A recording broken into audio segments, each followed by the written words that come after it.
Hello friends, स्वागत है आप सभी का एकेडमी ऑफ कॉन्सेप्ट्स के नई वीडियो में। ये जो वीडियो है हमारा वो क्लासिफिकेशन और पीरियोडिसिटी ऑफ एलिमेंट का पार्ट 2 है। यदि आपने पार्ट 1 नहीं देखा है तो उसका लिंक मैंने डिस्क्रिप्शन में दे दिया है, तो आप जाएं वहां से आप देख सकते हैं। और इस वीडियो के आगे के जो पार्ट्स होंगे उसका भी लिंक मैं डिस्क्रिप्शन में दे दूंगा। तो आप डिस्क्रिप्शन चेक कीजिए, वहाँ पे जो है सारे वीडियोस हैं उसको देखिए, क्योंकि वो वीडियोस को देखना आपके लिए काफ़ी इंपॉर्टेंट है, क्योंकि हर एक वीडियो का लिंक एक दूसरे से जुड़ा होता है। ठीक है फ्रेंड्स, तो इस वीडियो में हम लोग बात करने वाले हैं पीरियोडिक प्रॉपर्टीज़ की। ठीक है, इससे पहले के भी टॉपिक्स हमने पार्ट 1 में डिस्कस कर लिया था, वो काफ़ी बेसिक थे पर बट काफ़ी इंपॉर्टेंट थे वो सारे टॉपिक। ठीक है, तो पीरियोडिक प्रॉपर्टीज में हम किन किन चीज़ों को देखने वाले हैं उसकी लिस्ट ये रही। ठीक है, तो उसमें हम देखने वाले हैं atomic radius, ionisation enthalpy, electron gain enthalpy, electronegativity, valency and chemical reactivity, reducing and oxidising properties, oxides density, melting and boiling points. इन सारी चीज़ों को हम देखने वाले हैं। ये सारी चीज़ें काफ़ी इंपॉर्टेंट है और इन चीज़ों को यदि हम अच्छे से देख लेते हैं, समझ लेते हैं, तो ये चैप्टर हमारा कंप्लीट हो जाता है। और इस चैप्टर को यदि देखा जाए तो केमिस्ट्री का सबसे इंपॉर्टेंट चैप्टर में से ये एक है। इसको समझना आपके लिए बेहद ज़रूरी है। ठीक है फ्रेंड्स, तो आइए अब शुरू करते हैं हम एटॉमिक रेडियस। ठीक है, तो एटॉमिक रेडियस समझने के लिए हम पीरियोडिक टेबल यहाँ पे ले लेते हैं। ठीक है, अब आप तो समझते ही हैं कि एटम स्फीयर जैसे होते हैं, तो अब उनका जो उसका रेडियस भी होगा, तो वो किस तरह से वेरी करता है, क्या होता है, आइए हम देखते हैं। तो इसकी यदि बात करें तो लेफ़्ट टू राइट जाने पे एटॉमिक रेडियस जो है वो हमारा डिक्रीज़ करता है, और यदि हम डाउन द ग्रुप आते हैं तो वो हमारा इंक्रीज़ करता है। ऐसा क्यों होता है फ्रेंड्स? क्योंकि है यहाँ पे हम यदि लेफ़्ट टू राइट जा रहे हैं तो आप देख रहे हैं कि एटॉमिक नंबर जो है वो बढ़ रहा है। एटॉमिक नंबर बढ़ने के कारण क्या हो रहा है कि न्यूक्लियस पे जो चार्ज है, पॉजिटिव चार्ज, वो भी बढ़ रहा है। अब पॉजिटिव चार्ज बढ़ रहा है, जितना ज़्यादा पॉजिटिव चार्ज होगा उतना मजबूती से वो इलेक्ट्रॉन्स को खींचेगा, और इलेक्ट्रॉन्स को जितनी मजबूती से खींचेगा तो साइज उतना कम होगा। तो साइज उतना कम होगा तो जाहिर सी बात है कि एटॉमिक रेडियस जो है वो भी कम होगा। तो लेफ्ट टू राइट जाने पे डिक्रीज होता है। और यदि हम डाउन दी ग्रुप की बात करें तो नंबर ऑफ सेल्स इंक्रीज हो रहे हैं, तो साइज डेफिनेटली बड़ा होगा हमारा, और साइज बड़ा होगा तो रेडियस भी हमारा जो होगा वो बड़ा होगा। ठीक है, तो आइए अब हम बात करते हैं एटॉमिक रेडियस के टाइप्स की। ठीक है, तो मेनली चार तरह के होते हैं ये: covalent radius, metallic radius, Van der Waals radius और आयनिक रेडियस। ठीक है, तो एक एक करके आइए हम एग्जांपल से डायग्राम बना के हम समझते हैं। और हम लेते हैं सबसे पहला जो हमारा कोवेलेंट रेडियस है उसको। ठीक है, तो यहाँ पे आप देख लीजिए, ये कोवेलेंट बॉन्ड का यहाँ पे एक एग्जाम्पल है। ठीक है, अब इस दोनों के न्यूक्लियस के बीच का जो डिस्टेंस है ये वाला फ्रेंड्स, इंटर न्यूक्लियर डिस्टेंस। ठीक है, और इंटर न्यूक्लियर डिस्टेंस को सिंपली हम क्या कर देंगे, तो आधा कर देंगे। ये दोनों स्पेयर आपको यहाँ पे डिफ्यूज थोड़े से दिख रहे होंगे, क्योंकि ये कोवलेंट बॉन्ड का एग्जांपल है, तो शेयरिंग हो रही है, तो इसलिए थोड़े से आपको डिफ्यूज ये दिख रहे हैं। और ये इन दोनों के न्यूक्लियस के बीच का डिस्टेंस जो है इंटर न्यूक्लियर डिस्टेंस, और इसको यदि हम हाफ कर देंगे तो हमारा आ जाएगा कोवेलेंट रेडियस। ठीक है, मतलब यानी कि इंटर न्यूक्लियर डिस्टेंस बाई 2। ठीक है, तो इसको हम लिख सकते हैं कि ये जो हमारा बॉन्ड लेंथ है by 2, D A D A, इसलिए कि ये भी हमारा ए टाइप का है, ये भी हमारा ए टाइप का है, मतलब दोनों सेम टाइप के एटम हैं।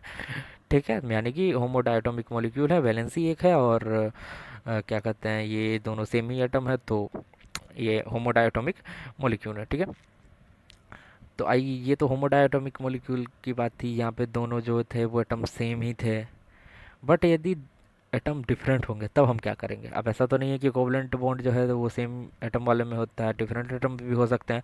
तो उस केस में हम फ्रेंड्स कंपेयर करेंगे इलेक्ट्रोनेगेटिविटी। ठीक है, मतलब हेटेरोडायटोमिक मॉलिक्यूल की हम यहाँ पे बात कर रहे हैं, तो यहाँ पे डिफरेंस ऑफ इलेक्ट्रोनेगेटिविटी देखेंगे। यदि इलेक्ट्रोनेगेटिविटी का डिफरेंस दोनों एटम का जो है वो वेरी स्मॉल है, तब जो बॉन्ड लेंथ होगा हमारा डी जिसको हम लिखा है बॉन्ड लेंथ, वो होगा सिंपली दोनों के रेडियस का सम, मतलब R A plus R B. ठीक है, बट यदि इलेक्ट्रोनेगेटिविटी का डिफरेंस जो है वो लार्ज होता है, तो उस केस में जो है हमारा ये होगा फॉर्मूला। ठीक है, ये मतलब डी ए बी जो है यहाँ पे बॉन्ड लेंथ को दिखा रहा है, और यदि इलेक्ट्रोनेगेटिविटी का डिफरेंस लार्ज है तो R A plus R B minus 0.09 into electronegativity का डिफरेंस। तो इस तरह से हमारे पास आ जाएगा बॉन्ड लेंथ, और बॉन्ड लेंथ आ जाने के बाद हम जो है वो रेडियस आसानी से निकाल सकते हैं।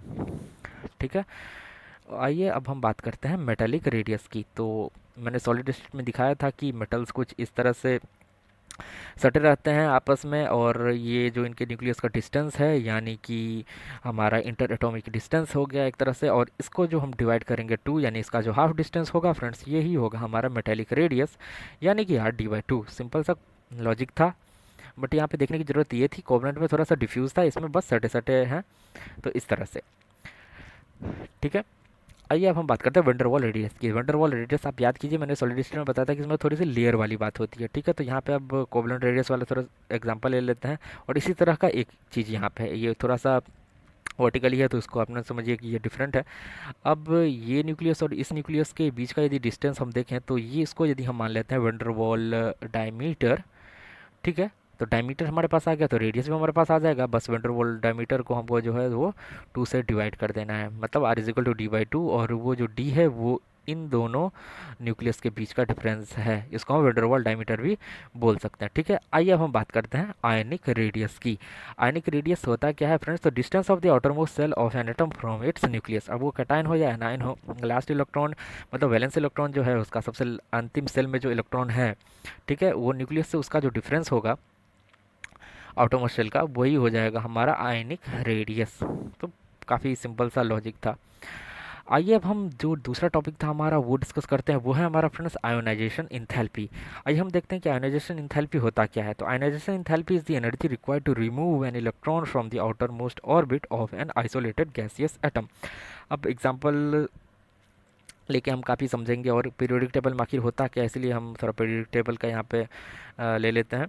और अब बात करते हैं आयनाइजेशन इंथैल्पी की। तो यहाँ पे मैंने बोला है कि आइसोलेटेड गैसियस एटम का हम इलेक्ट्रॉन निकाल देते हैं, ठीक है, और उसको निकालने इलेक्ट्रॉन निकालने में जो एनर्जी लगेगी वही होता है आयनाइजेशन इंथैल्पी। अब एनर्जी क्यों लगेगी फ्रेंड्स? अब कोई एटम है तो न्यूक्लियस इलेक्ट्रॉन को अपनी तरफ खींच रहा है, अब अपने तरफ खींच रहा है, अब जब तक आप उस अट्रैक्शन को नहीं तोड़ेंगे तब तक आप उस इलेक्ट्रॉन को बाहर कैसे निकालेंगे? तो उस अट्रैक्शन को तोड़ने के लिए आपको ज़रूरत होती है एनर्जी की, वही एनर्जी प्रोवाइड करा के आप इलेक्ट्रॉन को बाहर निकालेंगे, और जितना एनर्जी आपको लगेगा उस इलेक्ट्रॉन को बाहर निकालने में, वही होगा हमारा आयोनाइजेशन इंथैल्पी, ठीक है। यहाँ पे इंथैल्पी वर्ड का यूज़ इसलिए कर रहे हैं क्योंकि कॉन्स्टेंट प्रेशर के अंडर ये सारा काम हो रहा है, तो उसको एनर्जी नहीं हम इंथैल्पी बोलेंगे, ठीक है। तो होता कुछ यूँ है कि इस इलेक्ट्रॉन को हम बाहर निकालेंगे, अब जितनी एनर्जी रिक्वायर्ड होगी वो होगी हमारी आयोनाइजेशन इंथैल्पी। आइए देखते हैं ये क्या क्या चीज़ों पे ये डिपेंड करती है। पीरियोडिक टेबल में तो लेफ्ट टू राइट जाते हैं तो ये इंक्रीज़ होता है। क्यों? क्योंकि आप देख रहे हैं कि यहाँ पे एटॉमिक नंबर बढ़ रहा है, मतलब एटॉमिक नंबर बढ़ने का मतलब हुआ कि न्यूक्लियस पे जो चार्ज है वो भी बढ़ रहा है। अब चार्ज ज़्यादा है तो ये इलेक्ट्रॉन को उतनी ही मजबूती से अपनी तरफ खींचेगा। अब अट्रैक्शन ज़्यादा है तो उसको तोड़ने के लिए आपको ज़्यादा एनर्जी देनी पड़ेगी, मतलब इलेक्ट्रॉन मतलब एटॉमिक नंबर बढ़ रहा है तो आयोनाइजेशन इंथैल्पी भी बढ़ रहा है, मतलब लेफ्ट टू राइट जाने पे ये इंक्रीज़ हो रहा है। डाउन दी ग्रुप की यदि हम बात करें तो डाउन दी ग्रुप साइज बड़ा हो रहा है। साइज बड़ा हो रहा है मतलब कि ये न्यूक्लियस से जो सबसे बाहर वाले इलेक्ट्रॉन है उसका जो डिस्टेंस है वो काफ़ी बढ़ रहा है। अब काफ़ी बढ़ रहा है मतलब अट्रैक्शन थोड़ा सा कम होगा, और अट्रैक्शन कम होगा तो उसको तोड़ना आपके लिए उतना ईजी होगा। तो इसीलिए डाउन दी ग्रुप की यदि बात करें तो ये होता है फ्रेंड्स डिक्रीज़। आइए और कुछ फैक्टर्स हम देख लेते हैं। तो न्यूक्लियर चार्ज जो है वो डायरेक्टली वेरी करता है, मतलब आप देखिए जैसे लेफ्ट टू राइट ही आप जा रहे थे तो न्यूक्लियर चार्ज जो है वो बढ़ रहा था, तो आयोनाइजेशन एंथैल्पी भी बढ़ रहा था क्योंकि उसको तोड़ने के लिए आपको ज़्यादा एनर्जी की ज़रूरत होगी। एटॉमिक साइज़ जो है वो वेरीज इन्वर्सली, अभी हमने देखा कि डाउन द ग्रुप हम जाते हैं तो साइज़ बढ़ रहा है, तो आयोनाइजेशन एंथैल्पी भी कम हो रहा है क्योंकि बॉन्ड उस अट्रैक्शन को तोड़ने के लिए हमको कम एनर्जी देनी पड़ेगी। अब यहाँ पे स्क्रीनिंग इफेक्ट आपको नया लग रहा होगा, वो भी इन्वर्सली वेरी करता है। वो किस तरह से इन्वर्सली वेरी करता है ये हम देखते हैं, ठीक है। तो स्क्रीनिंग इफेक्ट के लिए देखिए हम यहाँ पे एग्जांपल लेते हैं, ये बस एग्जांपल के लिए मैंने लिया हुआ है, रियलिटी में इसको जोड़ने की कोशिश ना करें, ठीक है। तो अब देखिए ये एक सबसे बाहर वाला इलेक्ट्रॉन है, ठीक है। तो अब कोई भी एटम है, ठीक है फ्रेंड्स, तो एक बाहर सबसे बाहर वाला इलेक्ट्रॉन होगा, उस फिर इसके बीच में भी तो काफ़ी इलेक्ट्रॉन्स होंगे। तो अब एक बात देखिए, ये न्यूक्लियस इस इलेक्ट्रॉन को भी खींच रहा है अपनी तरफ और इस इलेक्ट्रॉन को भी अपनी तरफ खींच रहा है, बट ये इलेक्ट्रॉन और ये इलेक्ट्रॉन का सेम चार्ज होने के कारण ये इलेक्ट्रॉन जो है इस इलेक्ट्रॉन को धक्का दे रहा है, रिपेल कर रहा है। तो एक तरह से आप देखिए तो ये एक शील्ड की तरह काम कर रहा है, इस इलेक्ट्रॉन को धक्का देके एक शील्ड की तरह काम कर रहा है ना। तो वही होता है फ्रेंड स्क्रीनिंग इफेक्ट, ठीक है। इसको शील्डिंग इफेक्ट भी बोलते हैं। और डेफिनेशन आप यहाँ पे देख लीजिए, atom of inner shells act like a shield between nucleus and valence electron. ये वैलेंस इलेक्ट्रॉन है और ये इलेक्ट्रॉन जो है वो शील्ड की तरह काम कर रहा है, ठीक है। अब आपको पता चल गया होगा कि स्क्रीनिंग इफेक्ट क्यों इन्वर्सली वेरी करता है, क्योंकि यदि ये जो फोर्स है वो ज़्यादा होगा तो आपको इस इलेक्ट्रॉन को बाहर निकालने में भी उतना ही कम एनर्जी लगेगा, क्योंकि एक तो इधर से धक्का मिल ही रहा है, ये इलेक्ट्रॉन इसको अपोज कर ही रहा है, और प्लस आप भी इस इलेक्ट्रॉन को बाहर निकालना चाहते हैं, तो आपको कम एनर्जी लगानी पड़ेगी। यानी कि यदि ये बढ़ता है स्क्रीनिंग इफेक्ट तो आपको कम एनर्जी लगानी पड़ेगी, यानी इन्वर्सली वैरी कर रहा है, एक बढ़ रहा है तो आपका आयोनाइजेशन इंथैल्पी जो है वो भी कम लग रहा है। ठीक है, तो यदि इसकी बात करें जेड इफेक्टिव यानी स्क्रीन इफेक्टिव वैल्यू आप कैसे निकालेंगे, तो Z effective is equal to होता है friends Z minus sigma, Z है हमारे यहाँ पे एटॉमिक नंबर और सिग्मा है शील्डिंग कांस्टेंट। ठीक है, आइए अब हम बात करते हैं, हमारा तीसरा टॉपिक जो था उस लिस्ट में वो था electron gain enthalpy. Electron gain enthalpy होता क्या है फ्रेंड्स, तो electron gain enthalpy is the energy released when an electron added to an isolated gaseous atom. आइए हम सबसे पहले पीरियोडिक टेबल ले लेते हैं यहाँ पे। ठीक है, अब देखिए इलेक्ट्रॉन गेन इंथैल्पी में हो क्या रहा है, हो ये रहा है फ्रेंड्स कि यहाँ पे जो आइसोलेटेड गैसियस एटम है उसमें हम इलेक्ट्रॉन ऐड कर रहे हैं। अब ऐड कर रहे हैं इलेक्ट्रॉन तो यहाँ पे नेगेटिव चार्ज तो इस पे आ गया, प्लस कुछ एनर्जी भी रिलीज़ हुई। ठीक है, तो यही जो एनर्जी रिलीज़ हुई है फ्रेंड्स, ये है हमारा इलेक्ट्रॉन गेन इंथैल्पी। ठीक है, आइए देखते हैं किस किस चीज़ों पे डिपेंड करता है, कौन कौन से इसके फैक्टर हैं। तो यदि लेफ़्ट टू राइट जा रहे हैं तो ये जो है इलेक्ट्रॉन गेन इंथैल्पी वो बढ़ रहा है। अब यदि लेफ्ट टू राइट जा रहे हैं, आप देख रहे हैं यहाँ पे नॉन मेटलिक कैरेक्टर बढ़ रहा है। ठीक है, अब नॉन मेटल जो है वो इजीली इलेक्ट्रॉन को एक्सेप्ट कर रहे हैं, तो जितनी जल्दी वो तुरंत से इलेक्ट्रॉन को एक्सेप्ट कर लेंगे तुरंत से एनर्जी दे देंगे, एक तरह से आप ये समझिए। अब जल्दी से जो इलेक्ट्रॉन एक्सेप्ट करेंगे तो जल्दी से एनर्जी हमको मिल जाएगी और ज़्यादा अमाउंट में मिलेगी। अब ये समझिए, जल्दी से इलेक्ट्रॉन एक्सेप्ट करेगा, ज़्यादा अमाउंट में हमको एनर्जी दे देगा, और चूंकि ये प्रोडक्ट साइड में ये एनर्जी हमको मिल रहा है तो ये निगेटिव होगा। ठीक है, तो जितना ज़्यादा निगेटिव एनर्जी होगा मतलब उतना ज़्यादा हमारा मिल रहा है, इलेक्ट्रॉन की इंथैल्पी उतना ज़्यादा हो रहा है। तो लेफ्ट टू राइट जा रहे हैं तो नॉन मेटलिक कैरेक्टर बढ़ रहा है, तो इलेक्ट्रॉन गेन इंथैल्पी भी हमारा बढ़ेगा, तो लेफ्ट टू राइट जाने पे इंक्रीज होता है। डाउन द ग्रुप की यदि बात करें तो डाउन द ग्रुप, अब मेटलिक कैरेक्टर है तो वो तो वैसे ही इलेक्ट्रॉन को लेना नहीं चाहते हैं, और यदि डाउन द ग्रुप की बात करें तो मेटलिक कैरेक्टर बढ़ रहा है यहाँ पे। मतलब देखिए, तो डाउन द ग्रुप यदि हम जा रहे हैं तो साइज़ बड़ा हो रहा है, साइज़ बड़ा हो रहा है मतलब न्यूक्लियस से जो एटॉम सेल का जो डिस्टेंस है वो बढ़ रहा है। अब बढ़ रहा है तो वैसे ही अट्रैक्शन न्यूक्लियस से कम हो रहा है, तो आप उसमें इलेक्ट्रॉन भी ऐड करवाना चाहते हैं, तो ये कैसे, ये थोड़ा मुश्किल सा काम है। तो इसीलिए डाउन द ग्रुप जाने पे इलेक्ट्रॉन गेन इंथैल्पी जो है वो डिक्रीज़ कर रहा है, मतलब कम एनर्जी दे रहा है आपको। ठीक है, अब फैक्टर्स पे कुछ देख लेते हैं हम। तो ये न्यूक्लियर चार्ज की बात करें तो वेरीज डायरेक्टली, न्यूक्लियर चार्ज मतलब ऐसे हम जा रहे हैं तो देखिए बढ़ रहा है।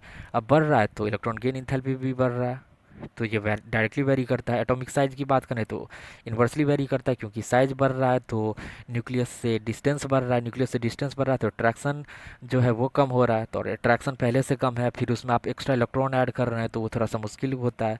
तो इसीलिए जो है डाउन द ग्रुप की बात करें या फिर एटॉमिक साइज की बात करें तो वो इन्वर्सली वेरी करता है।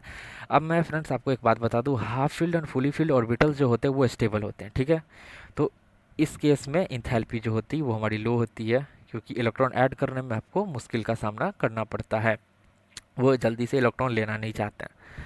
ठीक है, और कुछ एक्सेप्शन की मैं बात करता हूँ, जैसे कि मैंने यहाँ पे बोला कि डाउन दी ग्रुप जो है ये डिक्रीज़ हो रहा है, बट इस केस में देखिए आप फ्लोरीन और क्लोरीन और ऑक्सीजन और सल्फर बारे में यहाँ पे डाउन दी ग्रुप यानी कि सल्फर का जो है वो इलेक्ट्रॉन गेन इंथैल्पी कम होना चाहिए था ऑक्सीजन से, बट यहाँ पे सल्फर का जो है इलेक्ट्रॉन गेन इंथैल्पी वो ऑक्सीजन से ज़्यादा है, और सिमिलरली यहाँ पे क्लोरीन का जो इलेक्ट्रॉन गेन इंथैल्पी वो फ्लोरीन से ज़्यादा है। तो ये एक्सेप्शनल केस है। ऐसा क्यों होता है फ्रेंड्स, क्योंकि फ्लोरीन और ऑक्सीजन जो है वो स्मॉल साइज वाले एटम है, और चार्ज डेंसिटी जो है वो होता है ज़्यादा इन पे, इनके साइज के हिसाब से। तो इसीलिए जो इलेक्ट्रॉन गेन इंथैल्पी है वो जब मतलब इलेक्ट्रॉन लेने की जो उनकी कैपेसिटी है वो जो है वो थोड़ी सी कम। इसके आगे वाले जो टॉपिक्स हैं वो हम नेक्स्ट पार्ट में डिस्कस करेंगे फ्रेंड्स। तो यदि वीडियो पसंद आई हो तो लाइक कीजिए और शेयर कीजिए और सब्सक्राइब कीजिए हमारे चैनल को, ताकि हमारे सारे वीडियोज़ आप तक पहुँचे सबसे पहले। And friends, thanks for watching.